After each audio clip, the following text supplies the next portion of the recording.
Estimados irmãos e irmãs da casa de André Luiz, é com muita alegria que nós estamos retornando a esta casa nesse início de ano, pela primeira vez, é óbvio, mas em revê-los ou poder estar em contato com vocês através das nossas reflexões é um momento de muita alegria, ainda mais a alegria de nós estarmos conversando acerca daquele que é o nosso mestre, e que ele nos disse: onde houvesse duas ou mais pessoas reunidas em seu nome, aí ele estaria. Então é por isso que nós iniciamos a nossa preleção, a nossa conversa, com a expressão: o primeiro nosso agradecimento é essa proteção do nosso Mestre Jesus, a gratidão de estarmos reunidos em nome dele. Por quê? Porque aí vem a razão de ser de toda a nossa tarefa em termos da difusão dos ensinamentos que ele nos legou. E nesta oportunidade, nós recebemos com primazia, com muita alegria, a oportunidade de fazer uma abordagem de um tema muito significativo. O tema proposto está no Evangelho de João, no capítulo 8, é o versículo 12. Eu sou a luz do mundo. Quem me segue nunca andará em trevas, mas terá a luz da vida. Jesus. Então, dentro desta colocação que João anotou, quem é que não deseja estar junto de Jesus e ter essa luz da vida?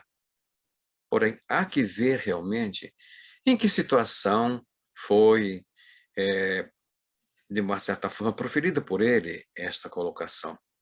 Isso nos faz exatamente a necessidade de passearmos pelo capítulo 12 de João.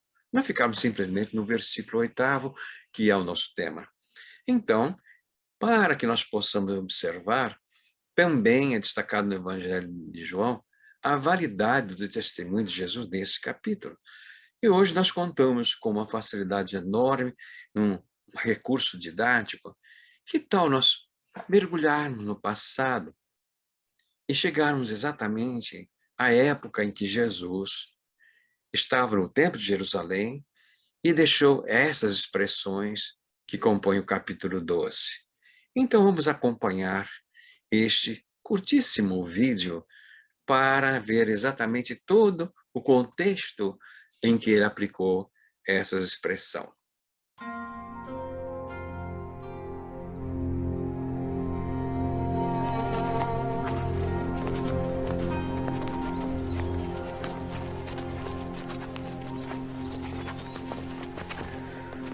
Eu sou a luz do mundo.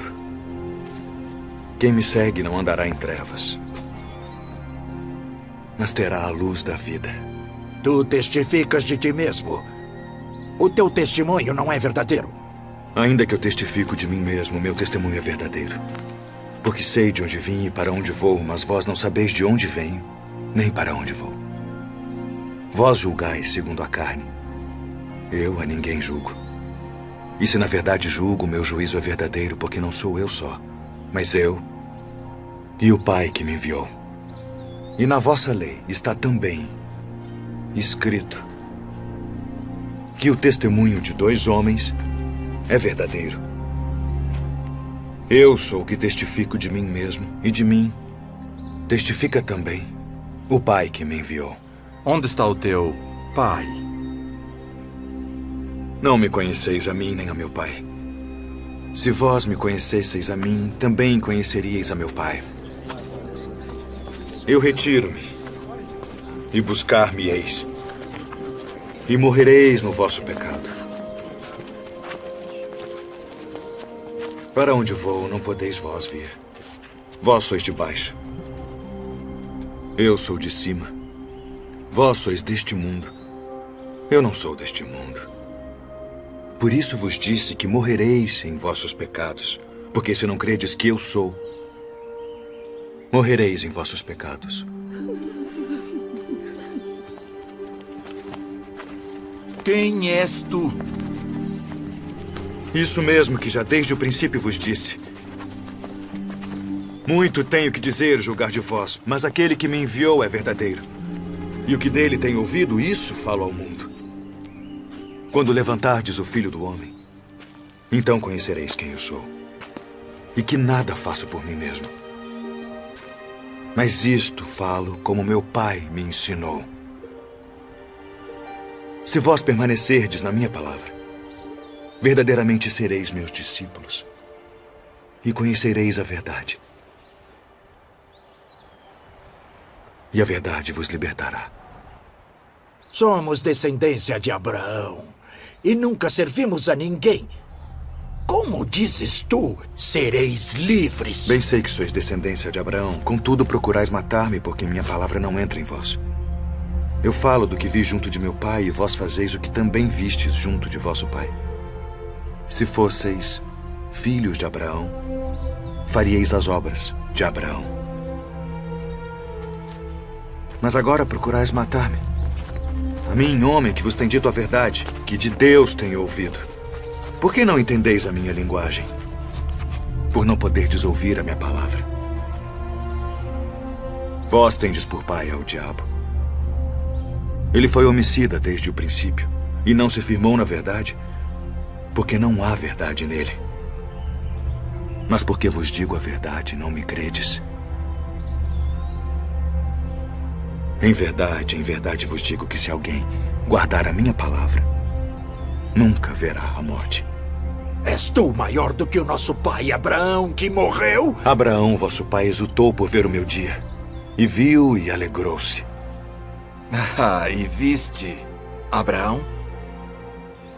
Em verdade vos digo, que antes que Abraão existisse, eu sou.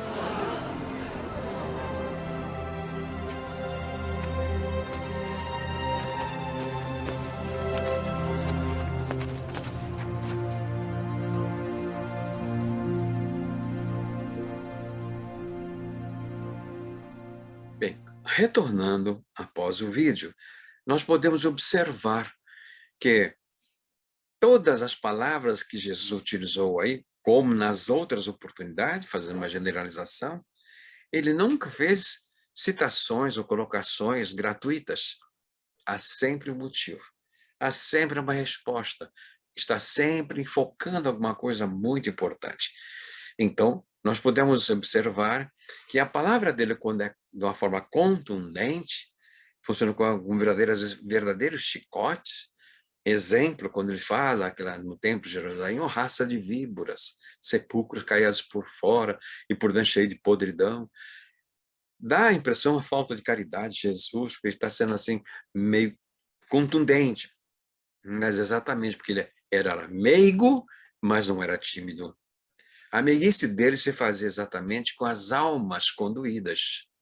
Porque todos aqueles que estavam assim cansados, sobrecarregados, aflitos, ele os atendia com o máximo amor, a máxima boa vontade, porque aquela alma estava precisando de um suporte, de uma sustentação, da renovação de energias. Mas não era isso que ocorria com os fariseus. Não era isso que ocorria com os sacerdotes. Porque eles detinham poder religioso à época, e dentro desta primazia, vamos dizer, eles ostentavam perante a comunidade situações de superioridade que, na realidade, em termos morais, eles não possuíam. Então, nesse aspecto, Jesus era realmente muito contundente. E podemos ver, na sequência do vídeo, que ele vai exatamente abordar várias passagens ali que realmente marcam profundamente o diálogo dele com os fariseus.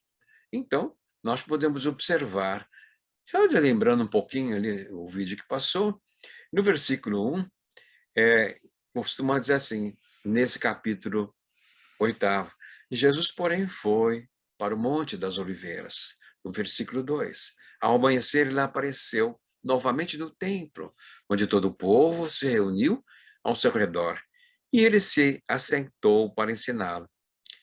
Os mestres da lei e os fariseus trouxeram-lhe uma mulher surpreendida em adultério, fizeram-la ficar em pé diante de todos. E disseram a Jesus, mestre, esta mulher foi surpreendida em ato de adultério. Na lei, Moisés nos ordena apedrejar tais mulheres. E o senhor o que diz?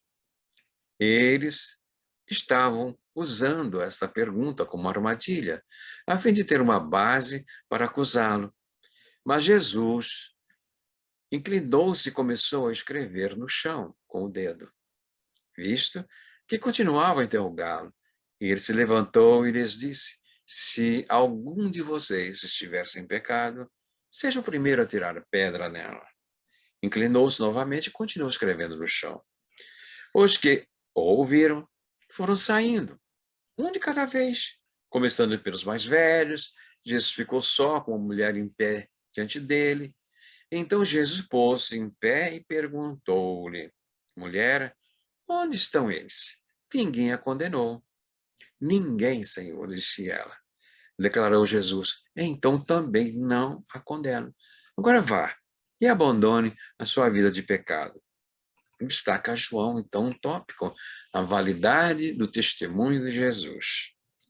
Aí entramos no versículo 12.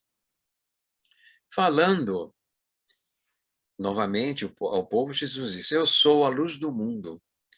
Quem me segue nunca andará em trevas, mas terá a luz da vida. Os fariseus lhe disseram: você está testemunhando a respeito de si próprio. O seu testemunho não é válido?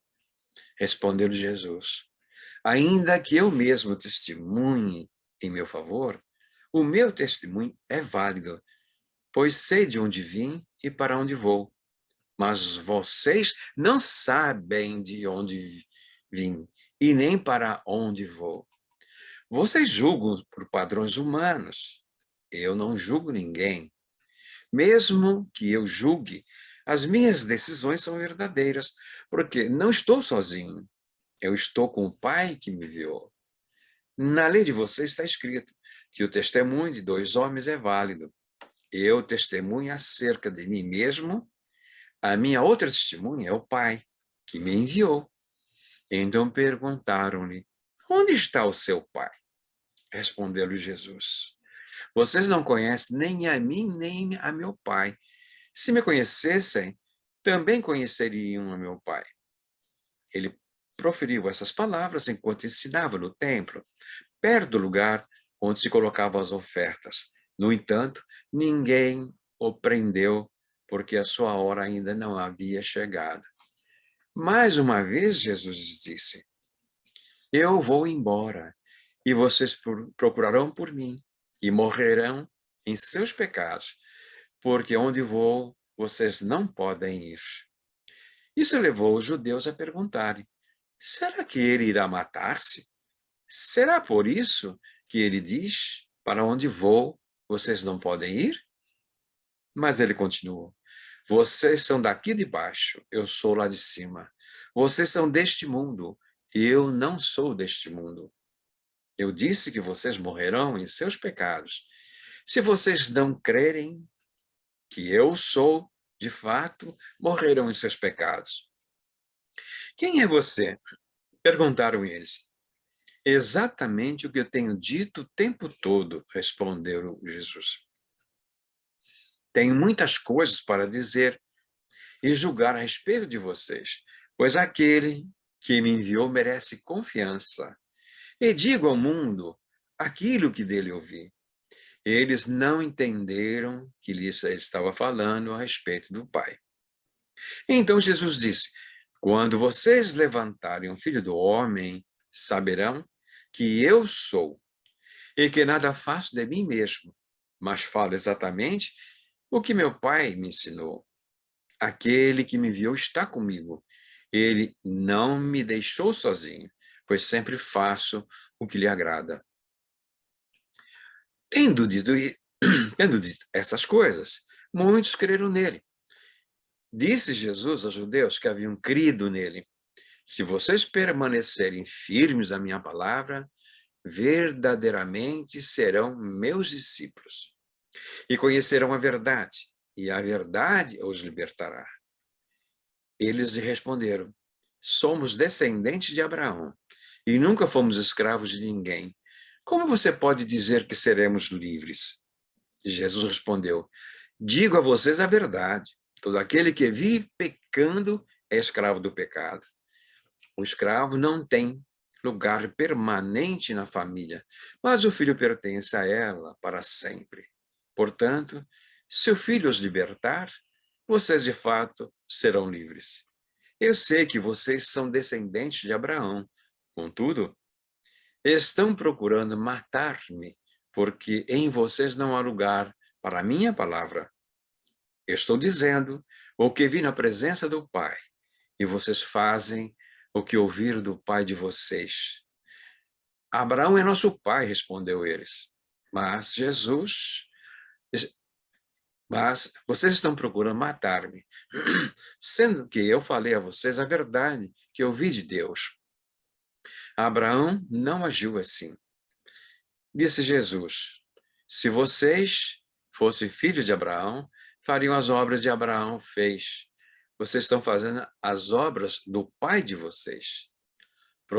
Protestaram eles. Não somos filhos ilegítimos. O único pai que temos é Deus.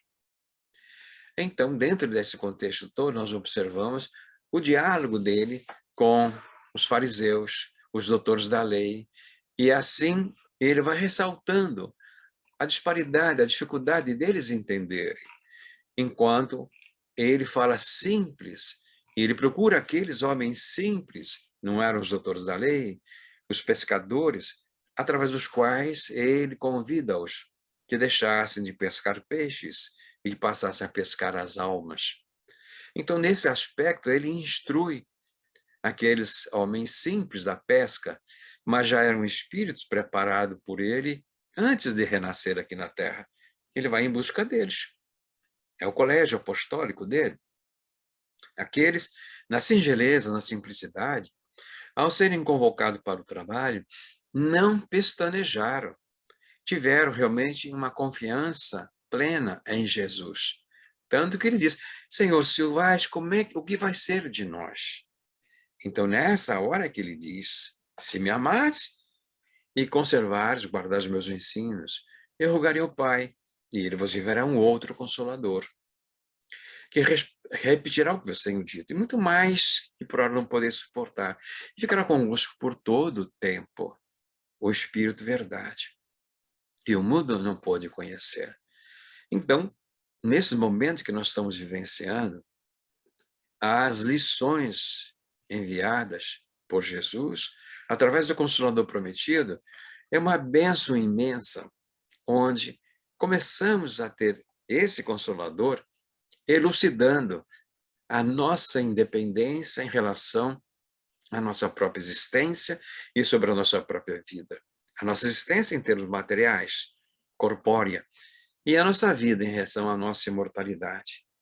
Esse Consolador ressalta que nessa estrutura do movimento espírita, da casa espírita, do espiritismo, não existe ninguém que seja sacerdote, não existe uma estrutura eclesiástica, existem os de boa vontade, existem aqueles que trazem uma experiência maior, então coloca essa experiência maior à disposição, o auxílio para que possa ser entendida essa mensagem da Boa Nova, mas ninguém se apresenta como modelo e guia. O único modelo e guia que todos nós temos é ele, é Jesus. Está na questão 625 do Livro dos Espíritos. Qual é o modelo de perfeição que Deus tem oferecido ao homem para servir de modelo e guia? E os Espíritos responderam, Jesus. Então está consolidado. E é o cristianismo redivivo. Cristianismo não, a doutrina cristã rediviva. Então, são os ensinamentos de Jesus, aquela forma singela que ele ministrou aos discípulos, sendo agora quebrada a casca das alegorias, para que a gente possa entender o Evangelho em espírito e vida. Então, quando ele se dirige aos discípulos, em várias oportunidades, a citação dos Evangelhos, em que ficam assim, maravilhados, extasiados com aquilo que ele conseguia produzir, sendo o espírito da estirpe que ele era, realmente o Messias. E ele então diz, tudo que eu faço, vós também podeis fazer, e muito mais. Mas para isto, então, ele diz, brilha a vossa luz. Esta luz que ele está se referindo no nosso estudo de hoje, é a luz que parte dele, que está disponibilizando para Se nós estivermos seguindo-o, não andaremos em trevas. Agora, para seguir Jesus, como dissemos no início, só existe uma forma. Seguir não é caminhar simplesmente, porque você veja, um rebanho caminha, mas as ovelhas não raciocinam.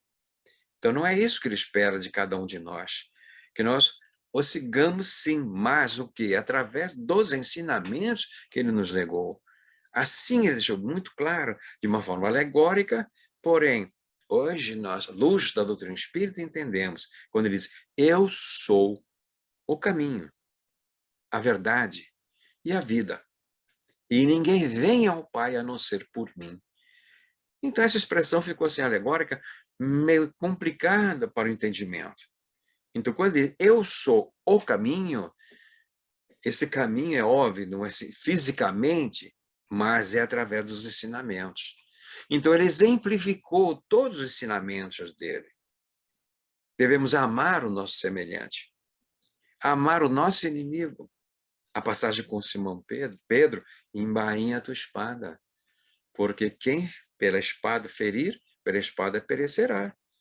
Então ele está chamando a atenção que existe uma lei divina chamada a lei de causa e efeito, ou lei de ação e reação, e essa lei é muito ampla, não se prende somente nessa colocação no sentido moral. Essa lei ela é regida em toda a obra da criação. Desde os fenômenos nos laboratórios, a ciência conhece essa lei, conhece, e Allan Kardec usa a expressão, como nós usamos assim, nós costumamos usar um axioma, né? Dentro das experiências científicas, não existe efeito sem causa anterior que tenha produzido. Ou seja, todo efeito tem uma causa. Nas experiências laboratoriais, quando estão ali os especialistas fazendo experiências, estão querendo chegar a um objetivo. Qual é o objetivo final? O efeito, o produto. Agora, então, eles têm que manipular os elementos que têm à disposição dentro do laboratório, falando no laboratório químico. Então, vão trazendo essas combinações dos elementos até que produz. E, trivialmente, para elucidar, do jargão popular, como se diz, todos temos esse conhecimento, né? É uma coisa tão primária, assim, se nós unirmos dois átomos de hidrogênio a um átomo de oxigênio, o que nós vamos obter? Vamos obter o quê? Uma molécula de água. Então, se nós unirmos o hidrogênio ao oxigênio nas devidas proporções, vamos ter a água. Então, a água é um efeito da combinação de hidrogênio e oxigênio nas devidas proporções. E isso, cientificamente, diz, essa combinação é um efeito. Mas qual foi a causa? Foi exatamente unindo os elementos encontrados na natureza, livres, os gases nobres. Então, nessa combinação, dá para entender o que é efeito e o que é causa. E Jesus, há 2000 anos, disse, a semeadura é livre, mas a colheita é obrigatória. Lei de causa e efeito. Qual é a causa? Semeadura. Qual é o efeito? A colheita. Então, dentro dessa colocação, vejamos, dessa lei, ele está estimulando que nós tenhamos a consciência de usar corretamente o nosso livre-arbítrio. Por quê? Porque nós vamos colher o que nós tivermos plantado. E o plantio se refere ao quê, em termos da alma humana? As suas ações, os seus pensamentos, a sua palavra. Então, tudo isso é o quê? Semeadura. Entre o nosso relacionamento, quer conosco mesmo, quer com o nosso semelhante, dentro do lar, na sociedade, no ambiente religioso, onde estivermos. Estamos interagindo, estamos compartilhando. Então, toda vez que a gente esteja assim, tomando uma iniciativa de agir, estamos semeando. E as consequências da semeadura será a nossa colheita. E isso leva, então, a um raciocínio decorrente. O que é que nós mais desejamos em nossa vida? Corrigindo. O que é que toda a humanidade mais deseja? Segundo Allan Kardec, o que mais nós desejamos, ele aproveita esta passagem na conclusão do Livro dos Espíritos. Todos nós desejamos sermos felizes. Então ele diz, na conclusão dos Espíritos, onde está a força do Espiritismo e a razão da sua rápida propagação. A força e o motivo da sua rápida propagação é porque ele tange a corda mais sensível do coração humano. E qual é a corda mais sensível do nosso coração?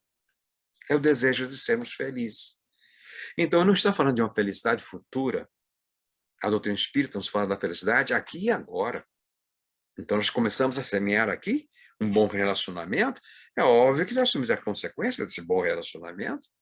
Se nós sermos realmente pessoas educadas, é óbvio que nós vamos ter um acesso melhor do que se nós formos agir de uma forma intempestiva. Então, isso é um relacionamento direto, objetivo. Porém, as coisas, quando se fala em termos do ensinamento de Jesus, são mais profundas. Não são somente as coisas relativas à existência corporal, à existência material. Aqui começa o aprendizado, mas vem a transcendência. A transcendência vem a nossa educação espiritual. A educação espiritual, ela, de uma forma primitiva, conta com a mestra das experiências na existência corporal. E uma das maiores mestras é a dor, é o sacrifício, é a luta, é a aflição. Porque isso vai despertando em nós a sensibilidade. Então, quando nós passamos pelos problemas mais cruciantes, nós amadurecemos e aprendemos a sermos solidários com os outros que estejam passando por situações análogas. Mas a pessoa que nunca passou por uma experiência dessa não tem a mínima ideia. O esforço que a pessoa passa, da necessidade, da carência. Então, ela não tem aquele fenômeno chamado de empatia. Só existe empatia na pessoa que passou por uma experiência análoga. Mas na medida que a alma vai desenvolvendo as suas potencialidades, ela vai ter uma visão mais ampla, uma visão mais objetiva, e ela começa a ser solidária, embora muitas vezes não tenha passado por aquela, mas passou por outras experiências análogas. Então, quando Jesus se volta falando assim, que devemos amar-nos uns aos outros, como gostaria que nos amássemos, então, a referência, a maior parte, que devemos amar o próximo como amamos a nós mesmos. Então, se nós não tivermos amor a nós próprios, como é que vamos ter essa referência? Então, é óbvio que quando ele fala o amor a si mesmo, não é o egoísmo exacerbado, mas é exatamente esse sentimento de autopreservação. Nós cuidamos da nossa existência, da nossa sobrevivência, desejamos o que há de melhor para nós, isso é natural. Porém, da mesma forma que desejamos para nós essas coisas boas, agradáveis, também temos o dever de pensar no nosso semelhante, de sermos solidários, de sermos coparticipativos. E depois, ele vai mais longe, quando diz que aquele que não ama o irmão que está do lado e diz que ama a Deus, é mentiroso. Mas uma das passagens mais contundentes de Jesus, ele vai direto. Então, ele não está falando para fariseu, ele está falando para o cristão de um modo geral, para as suas ovelhas. Aquele que diz que ama a Deus, mas não ama seu irmão, é mentiroso. Porém, ele entra esclarecendo isso. Aquele que não ama o irmão que está do seu lado e que ele vê, é fácil amá-lo. Como é que pode amar a quem ele não vê? Fica difícil, como é que vai amar a Deus? Então, Jesus nos ensinou a amar a Deus através de todas as expressões da presença divina. Então, olhamos a natureza, é a presença divina. Olhamos os animais, é a presença divina. Olhamos o semelhante, é a presença divina. Então, essa manifestação da grandeza de Deus se faz através da obra. Então, se nós tivermos essa consciência da maravilha da obra divina, é óbvio que começamos a louvar a Deus. Uma das primeiras características da verdadeira prece, como está em O Livro dos Espíritos, um ato de adoração. Podemos louvar a Deus. Podemos pedir e agradecer. Pedir, é óbvio que a gente sabe pedir nas nossas necessidades, nas horas mais aflitivas. E agradecer Se nós pedimos e não agradecemos, aí é uma atitude de ingratidão. Deus não vai dar a mínima para a nossa ingratidão. Está muito superior a isso, é óbvio, como Criador. Mas quem nutre a ingratidão dentro de si, fecha o coração. Então, como dissemos no início, quando fizemos a referência sobre os 10 leprosos, os 10 não voltaram para agradecer, apenas um voltou. E Jesus, então, deu uma ênfase à postura, à atitude desse que voltou. Não eram 10, onde estão os outros? Ele não sabia dizer, não, eles se foram. Ele sabia que ele estava ali, mas os outros, cada um seguiu o destino.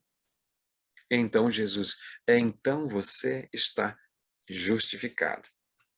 Quando Jesus diz a ele, você está justificado, justificado perante o quê?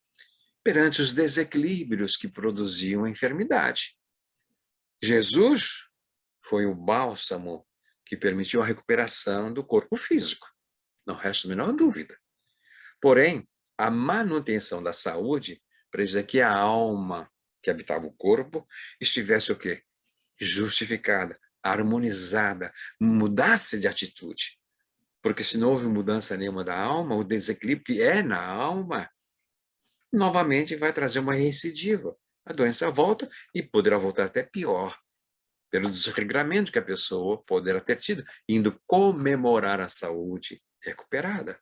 Então, dentro desse aspecto, quando esse que volta, e as narrativas ainda, algumas narrativas afirmam que foi um samaritano que voltou para agradecer a Jesus, então ele diz, você está justificado. Então ele não disse, você está curado, ou eu te curei. Não, você está justificado. Então, e o que foi que justificou? A postura dele de retornar, ele dá demonstração a Jesus de quê? Uma das facetas, uma das filhotas do verdadeiro sentimento que Jesus estimula, que surja, que abrote, que desenvolva no nosso coração. Um amor. Então, ele dá uma prova de amor a Jesus em forma de gratidão. O maior beneficiado foi ele, que ao desenvolver esse sentimento, ele se reharmonizou, reequilibrou-se dos desequilíbrios. E o que Jesus, então, não dizendo esse monte de sinônimos, diz, você está justificado. Ou seja, não existe mais nenhum desequilíbrio na alma que motivava a doença. Está justificado. Em outras palavras, você está curado. Mas curado não é o corpo só. Curado, o espírito que habita aquele corpo, aquela alma se reharmonizou. Então, a partir desse entendimento, o que começa a ocorrer no íntimo da criatura? Começa a desabrochar a luz do entendimento. Então, está saindo as faixas da ignorância. Quando começa a aflorar a luz do entendimento, está clareando a vida da criatura.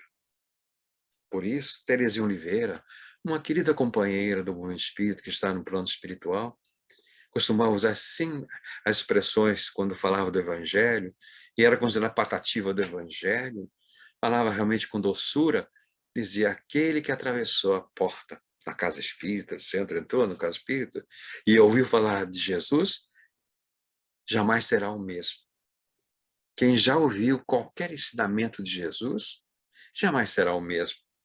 Porque não tem como apagar da memória o registro que fez, desde que tenha dado um tempo para o entendimento.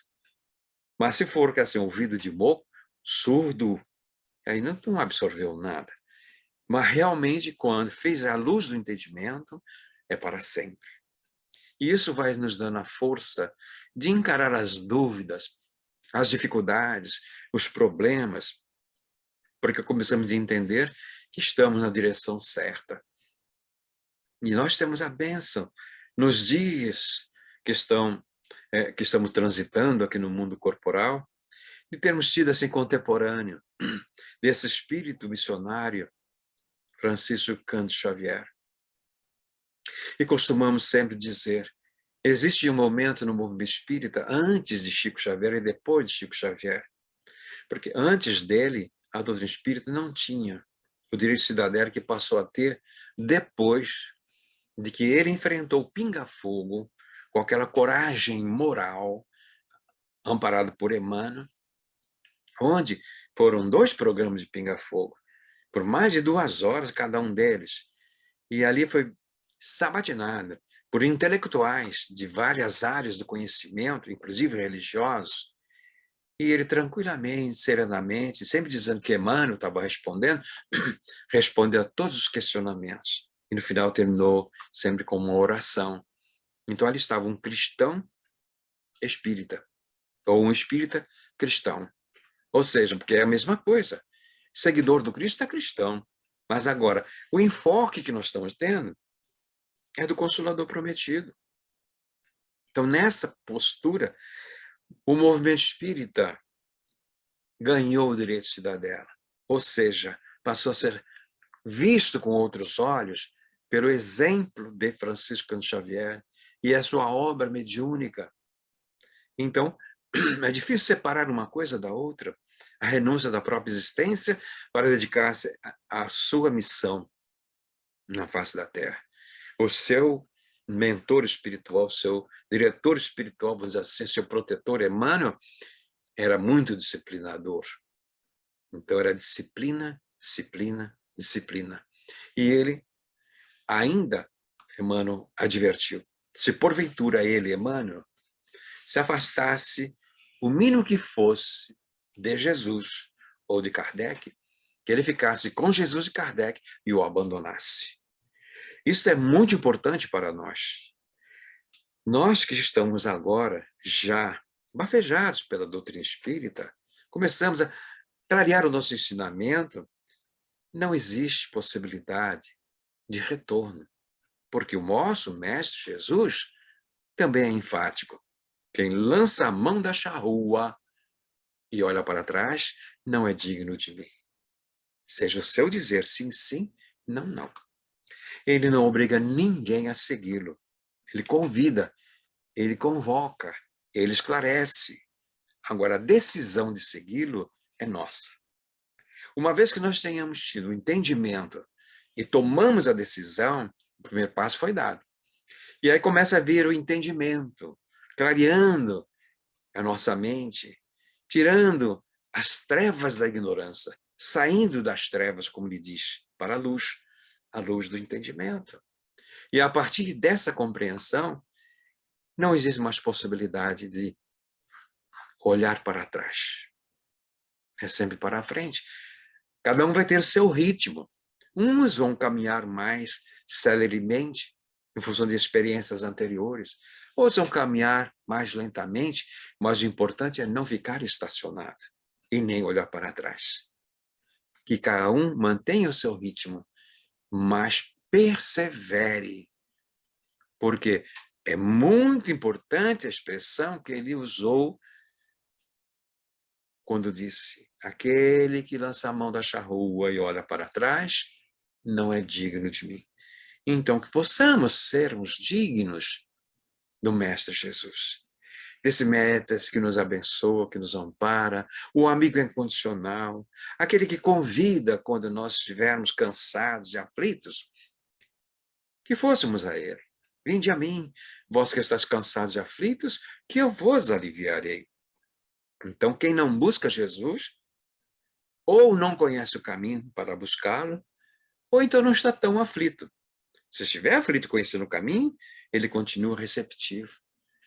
Mas a pessoa não está querendo, muitas vezes, alívio. Estou oferecendo um alívio, eu quero que me liberte disso.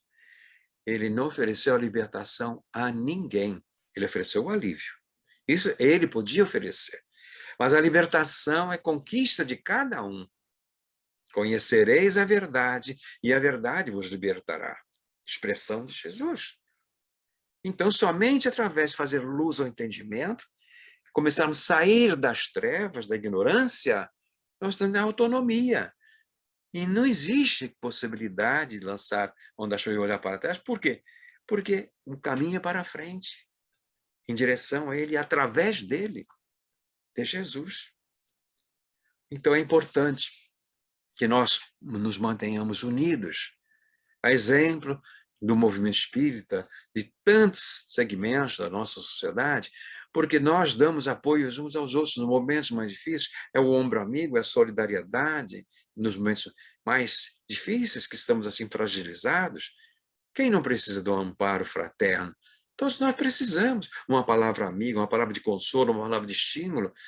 Naquele momento combalido que a gente estamos assim, talvez para perder a experiência da tua existência, a palavra bem direcionada de um companheiro serve de sustentação. Ele pode ser um intermediário exatamente dessas forças superiores. O intermediário não é só aquele que manifesta ostensivamente a mediunidade.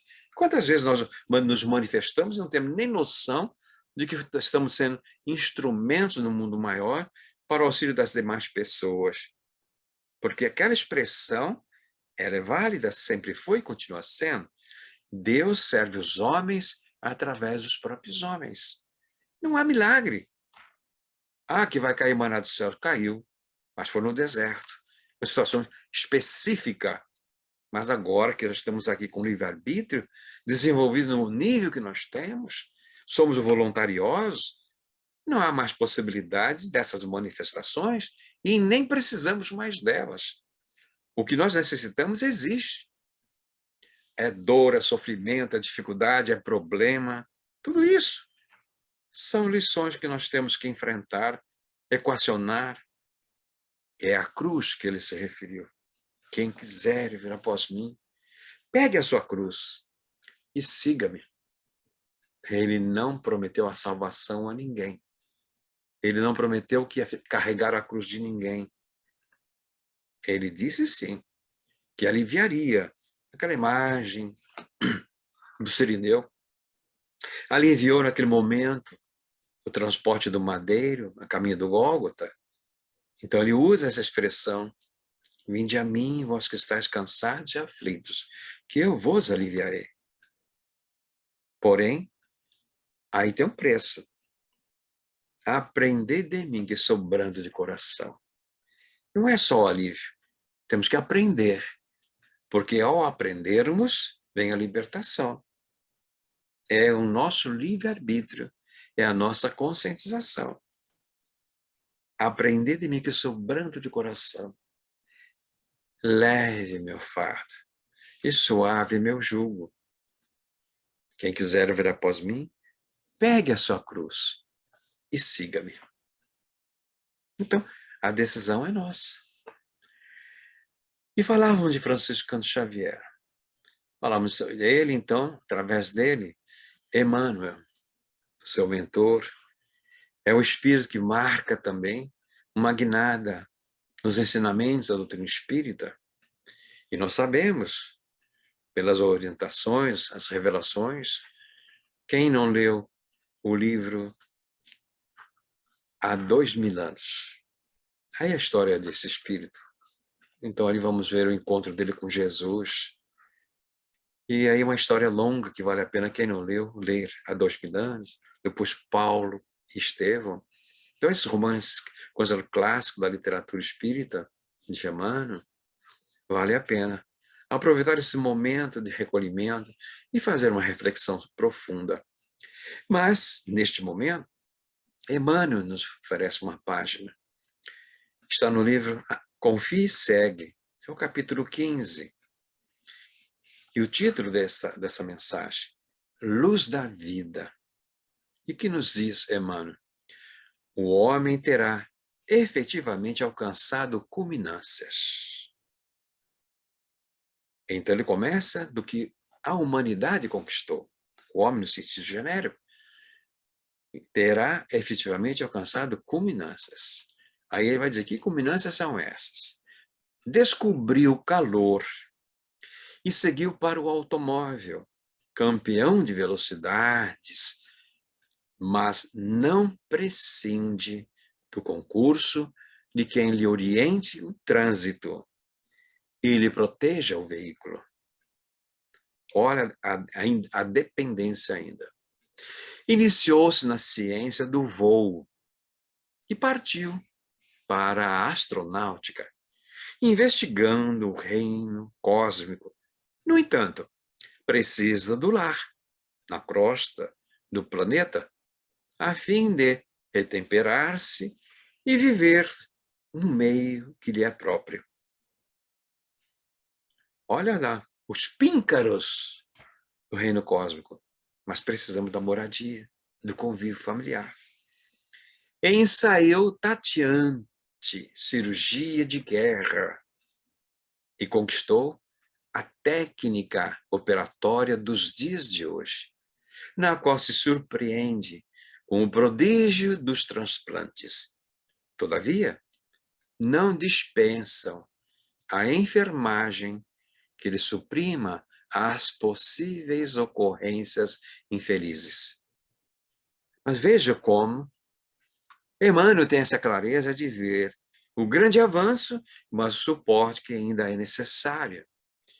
Criou máquinas que lhe conferem mais tempo à imaginação. Entretanto, necessita proteção de quem se decida a educá-lo para a compreensão das finalidades de sua própria existência na Terra. Então, com todo o progresso tecnológico que nós temos, continuamos ainda na cegueira espiritual. Precisamos, então, da proteção de quem se decida a educá-lo para a compreensão das finalidades de sua própria existência na Terra.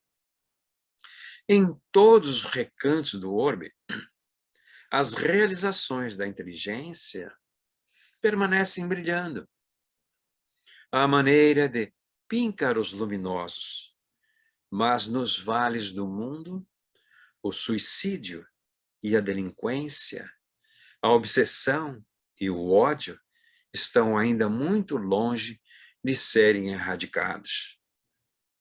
Eis porque, em qualquer parte, a caridade, expressando simbolicamente a presença de Deus, é a força do bem nas deficiências que ainda nos assinalam a todos, os espíritos em evolução. Ou mais propriamente, a luz da vida, assegurando a paz e a esperança, o amor e o entendimento em todos os nossos processos de relacionamento e solidariedade, sem a qual as mais nobres aquisições do homem mergulhariam nas trevas. Emmanuel. Então vejamos, a luz da vida, a caridade, expressão simbolicamente, a presença de Deus é a força do bem nas deficiências que ainda nos assinalam a todos. Os espíritos em evolução, todos nós. Os mais propriamente, a luz da vida. Quem? A caridade. Então, isso faz lembrar Paulo que dizia: não sejais como o sino que badala, retine, mas é frio. Se eu não tiver caridade, nada sou. Falar bonito é importante, com conteúdo é importante, mas tem que ter o calor da vibração do sentimento, para que aquilo possa realmente ter uma autenticidade relativa. Em uma determinada oportunidade, eu indagava um companheiro do movimento espírita, um dirigente de uma determinada instituição que já está no plano espiritual, por que às vezes nós assistíamos palestras edificantes, sim, ricas de conteúdo, tecnicamente, doutrinariamente, então era um raciocínio brilhante da criatura. Mas depois de deslumbrado com aquela cultura toda, chegava e dizia assim: mas o que ficou dessa palestra? E aquilo me incomodava. E aí o companheiro falou: muito simples. Pergunta a você, qual é o lastro da criatura? Há que ver.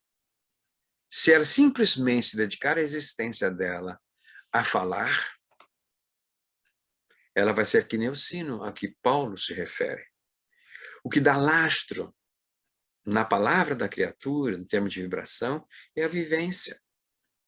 por menor que seja a experiência que ela tenha na comunidade espírita, numa determinada instituição, esteja enraizada nessa instituição, botando a mão na charrua a favor do próximo, ela torna-se solidária. Então, quando começa a emitir as suas considerações, o seu raciocínio, essas palavras vão encapsulando a energia positiva, o calor daquela expressão da vivência naquilo que está falando. É uma tonalidade diferente. Não são palavras vazias. Tem o conteúdo da energia de quem tem um lastro de vivência dentro do movimento espírita, da casa espírita, da família, seja onde for, mas está aplicando esses conhecimentos na sua própria evolução, em favor do próximo, sendo solidário ao semelhante. Então a luz brilha, mas desde que a criatura faça por onde. Desenvolva sua potencialidade interior. É hora que nós nos vamos transformar num espírito luminar da noite para o dia. Também não tem urgência tanto assim, porque nós temos o quê? A imortalidade. Mas agora vejamos que assim, Jesus não é apressado, mas a nossa evolução é urgente. Por que ela é urgente? Porque quanto mais rápido nós evoluirmos, vamos sair do mar de lágrimas, de dor, prantos, ranger de dente. Então, quando isso começa a entrar na nossa compreensão, no nosso entendimento, não resta a menor dúvida que a gente vai investindo nessa direção. Então, meus amados irmãos, amadas irmãs, vocês que estão nos ouvindo, é muito importante realmente todo esse conteúdo dos ensinamentos de Jesus. E a luz da doutrina espírita nos facilita a compreensão, porque este é o objetivo do Espiritismo. Ele, Jesus, falou que o Espírito Consolador viria repetir. Mas repetir o quê? Quebrando a casca para que a gente possa entender o conteúdo. E falaria de muito mais que naquela época não poderíamos suportar por falta de crescimento, de amadurecimento, desenvolvendo a nossa inteligência. Agora nós estamos questionando, estamos perguntando. E então vem a doutrina, um livro de perguntas e respostas, atendendo à nossa necessidade. Então, esperando que de uma certa forma possamos ter contribuído para melhorar o entendimento, quando ele, Jesus, nos diz: eu sou a luz do mundo. Quem me segue nunca andará em trevas, mas terá a luz da vida. Então, seguir a Jesus é seguir os seus ensinamentos. Ele nos ama. Gostamos de repetir essa passagem, porque deu a prova, o testemunho. O holocausto dele na cruz foi demonstração de amor à humanidade, para nos mostrar exatamente o caminho da libertação da nossa ignorância em relação à vida espiritual.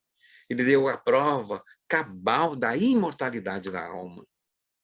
Por isso que ele deixou-se levar ao holocausto, porque assim como exterminaram com o corpo dele, a vida física extinguiu. E quando ele ressurge, não é com o corpo físico, porque ele disseram: não vim destruir as leis, mas dar-lhe cumprimento.